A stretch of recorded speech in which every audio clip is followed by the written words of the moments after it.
نحمده ونصلي ونسلم على رسوله الكريم اما بعد فاعوذ بالله من الشیطان الرجیم بسم اللہ الرحمن الرحیم مولاي صل وسلم دائما ابدا على حبیبک خیر خلق کلہم۔ دوستو، باب الایمان کل ختم ہو گیا تھا اور آج جو باب شروع ہونے والا ہے وہ ہے باب الکبائر و علامات النفاق، یعنی بڑے گناہوں کے بارے میں، یعنی بڑے گناہ کون کون سے ہیں جسے کبیرہ گناہ کہا جاتا ہے، اور منافق شخص کی علامات، یعنی جس شخص میں یہ عادتیں پائی جائیں، یہ کام پائے جائیں، وہ شخص منافق ہوگا۔ یہ یاد رہے کہ اگر ایک بندہ صغیرہ گناہ بار بار کرتا رہے تو وہ گناہ جو ہے کبیرہ تک پہنچ جاتا ہے، اور یہ بھی یاد رہے کہ مسلمان کی توہین کرنا، یعنی اسے گالم گلوچ کرنا یا برا بھلا کہنا، یہ صغیرہ گناہوں میں آتا ہے، یعنی یہ ہے صغیرہ گناہ۔ اور اسی طرح علماء و مشائخ کی توہین کرنا گناہ کبیرہ ہے، نبی یعنی انبیاء کرام کی یا قرآن پاک کی یا کعبۃ اللہ کی توہین کرنا یہ کفر اور یہ بھی کبیرہ گناہوں میں آتا ہے۔ اور پہلے جو ہے وہ شروع ہوتے ہیں کبیرہ گناہ کی، یعنی کبیرہ گناہ کون کون سے ہیں اس کے بارے میں۔ تو اسی طرح حضرت عبداللہ ابن مسعود رضی اللہ تعالی عنہ سے مروی ہے، فرماتے ہیں کہ ایک شخص نے حضور علیہ الصلاۃ والسلام سے عرض کیا کہ یا رسول اللہ صلی اللہ علیہ وسلم بتائیے کہ کون سا گناہ بڑا ہے؟ تو حضور علیہ الصلاۃ والسلام نے فرمایا کہ تم اللہ کا شریک ٹھہراؤ حالانکہ اس نے تمہیں پیدا کیا۔ پھر عرض کیا کہ پھر کون سا گناہ ہے؟ یعنی اللہ تبارک و تعالیٰ کے ساتھ کسی کو شریک ٹھہرانا یہ بھی کبیرہ گناہ ہے، کفر و شرک تک پہنچ جاتا ہے۔ اسی طرح پھر آگے فرمایا کہ اپنی اولاد کو اس ڈر سے مار ڈالنا کہ وہ تمہارے ساتھ کھائے پیے، یعنی بھوک و افلاس کی وجہ سے یا پھر رزق کی تنگی کی وجہ سے یا پھر کسی اور وجہ سے اپنی اولاد کو جان بوجھ کے مار ڈالنا، جیسا کہ پہلے ہوا کرتا تھا۔ پہلے کے زمانے میں لوگ مار ڈالتے تھے اپنی اولادوں کو، یہ بھی کبیرہ گناہوں میں آتا ہے۔ اسی طرح پھر عرض کیا گیا کہ اس کے بعد کون سا گناہ آتا ہے؟ تو حضور علیہ الصلاۃ والسلام نے فرمایا کہ اپنے پڑوسی کی بیوی کے ساتھ زنا کرنا، یعنی اپنے ہمسایوں کے ساتھ، اپنی ہمسائے کی عورت کے ساتھ زنا کرنا، برا فعل کرنا، یہ بھی کبیرہ گناہ میں آتا ہے۔ اسی طرح پھر آگے فرمایا کہ یعنی پھر اللہ تبارک و تعالیٰ جب حضور علیہ الصلاۃ والسلام نے یہ فرمایا تو اللہ تبارک و تعالیٰ نے اس کی تصدیق میں آیت نازل فرمائی۔ تو اللہ تبارک و تعالیٰ نے فرمایا والذین لا يدعون مع اللہ الہا آخر ولا يقتلون النفس التي حرم اللہ الا بالحق ولا يزنون، یعنی یہ والی آیت مبارکہ اللہ تبارک و تعالیٰ نے نازل فرمائی جس کا ترجمہ یہ ہے جو خدا کے ساتھ دوسرے کو معبود کرے، یعنی کسی دوسرے کی عبادت کرے، یہ بھی کبیرہ گناہ ہے۔ یعنی پھر اور فرمایا نہ اس جان کو حق قتل کرے جسے اللہ نے حرام کیا، اور پھر فرمایا کہ زنا کرے، یعنی یہ فرمایا، یعنی حضور علیہ الصلاۃ والسلام نے صحابہ کو بتایا، پھر اللہ تبارک و تعالیٰ نے اس کی تصدیق کر دی۔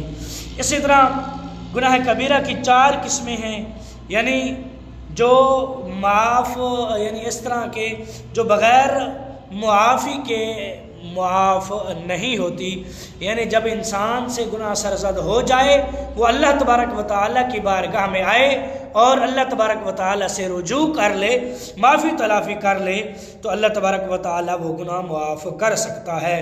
وہ ہے کفر و شرک، یعنی کفر کرنا، اللہ تبارک و تعالیٰ کے ساتھ کسی کو شریک ٹھہرانا، یہ ہے وہ گناہ۔ اور دوسرا وہ جو نیک اعمال کی برکت سے اللہ تبارک و تعالیٰ معاف فرما دیتا ہے، یعنی اسے گناہ صغیرہ کہا جاتا ہے۔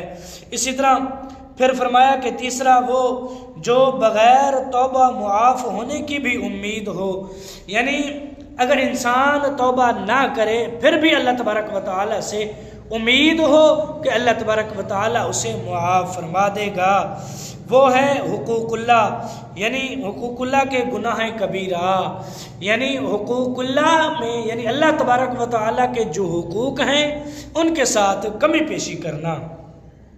چوتھے وہ جن کی معافی کے لیے توبہ کے ساتھ مخلوق کو بھی راضی کرنا، جسے حقوق العباد بھی کہا جاتا ہے، یعنی یہ وہ گناہ ہیں جن کی تفصیل میں نے آپ لوگوں کو بتا دی ہے۔ یعنی پہلی وہ شرک و کفر، دوسرا وہ یعنی جو نیک اعمال کرنے سے معاف ہو جاتے ہیں، تیسرا وہ جو حقوق اللہ ہیں یعنی اللہ تعالیٰ کے حقوق، چوتھا وہ جو اللہ تبارک و تعالیٰ کی مخلوق کے ساتھ جو حقوق اللہ تبارک و تعالیٰ نے مقرر کیے ہیں یعنی حقوق العباد۔ یعنی اگر انسان اللہ تبارک و تعالیٰ کی مخلوق کو راضی کر لے تو یعنی حقوق العباد اللہ تبارک و تعالیٰ معاف کر دے گا۔ پہلے تو جب انسان اپنی مسلمان بھائیوں کو تکلیف نہ دے گا، حقوق پورے کرے گا تو وہ گناہ ہوں گے ہی نہیں۔ یعنی جب گناہ ہو جائے یعنی ایک مسلمان دوسرے مسلمان سے اگر ناراض ہے، حق تلفی ہوئی ہے، تو چاہیے کہ دوسرے مسلمان سے معافی تلافی کرے، اسے درگزر کرے، یعنی پھر وہ گناہ اس طرح معاف ہو جاتے ہیں۔ اسی طرح دوسری روایت حضرت عبداللہ ابن عمر رضی اللہ تعالی عنہ سے مروی ہے، فرماتے ہیں کہ حضور علیہ الصلوۃ والسلام نے فرمایا شرک باللہ یعنی اللہ تبارک و تعالیٰ کے ساتھ شرک کرنا، یعنی اللہ تبارک و تعالیٰ کے ساتھ شرک کرنا بھی گناہ کبیرہ ہے۔ پھر فرمایا ماں باپ کی نافرمانی کرنا، یعنی یہاں پہ یہ فرمایا کہ اللہ تبارک و تعالیٰ کے ساتھ شرک کرنے کے بعد یعنی گناہ کبیرہ کے بعد جو سب سے بڑا گناہ ہے یعنی وہ یہ ہے یعنی ماں باپ کی نافرمانی کرنا، یہ بھی گناہ کبیرہ میں آتی ہے۔ شرک کے بعد یہ کبیرہ گناہ کا درجہ ہے، یعنی اگر کبیرہ گناہوں کو درجوں میں تقسیم کیا جائے تو شرک کے بعد ماں باپ کی نافرمانی کا درجہ آتا ہے، یعنی ماں باپ کی نافرمانی بھی نہیں کرنی چاہیے۔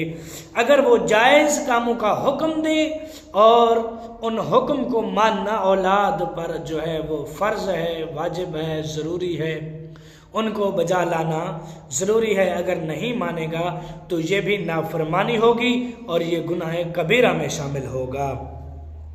اسی طرح کسی کی جان کا قتل کرنا، یعنی ایک تو ہو گیا یعنی قصاص، یعنی اگر جان کے بدلے جان، خون کے بدلے خون، یہ قصاص ہے۔ اگر ناحق کسی جان کو قتل کرتا ہے یہ بھی گناہ کبیرہ میں آتا ہے۔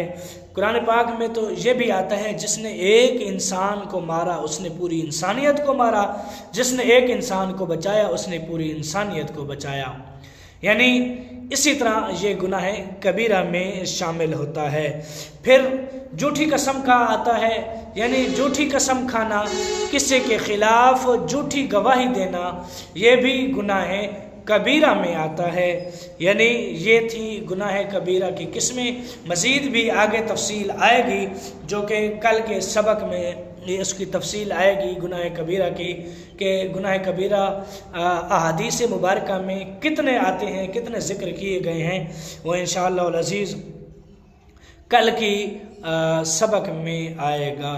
یعنی آج کے سبق میں جو تھی گناہ کبیرہ ماں باپ کی نافرمانی کرنا، شرک کرنا، کسی کا قتل کرنا، اور سب سے اہم بات یعنی جھوٹی گواہی دینا۔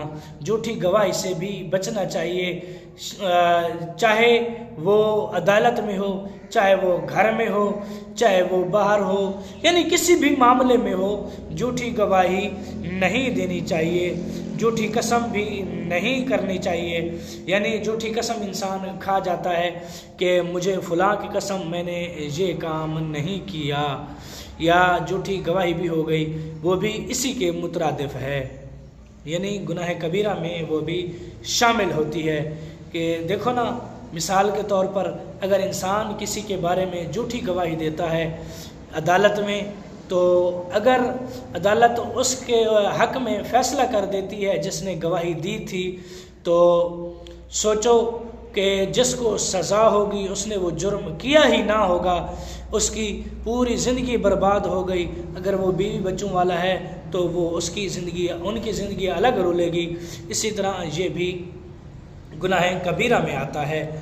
تو آج کی حدیث کے سبق میں صرف اتنا ہی۔ تو کل ملتے ہیں ایک نئی ویڈیو میں۔ جو نئے ہیں میرے چینل پر وہ چینل کریں سبسکرائب، ویڈیو کو لائک اور شیئر ضرور کریں۔ صدقہ جاریہ سمجھ کر اپنے دوستوں کے ساتھ ضرور شیئر کیا کریں۔ ہو سکتا ہے کسی نے بھی میری ایک بات پر عمل کر لیا تو آپ کی اور میری زندگی اور آخرت سنور جائے گی۔ تو ملتے ہیں کل کی نئی ویڈیو میں، کل تک کے لیے اللہ حافظ۔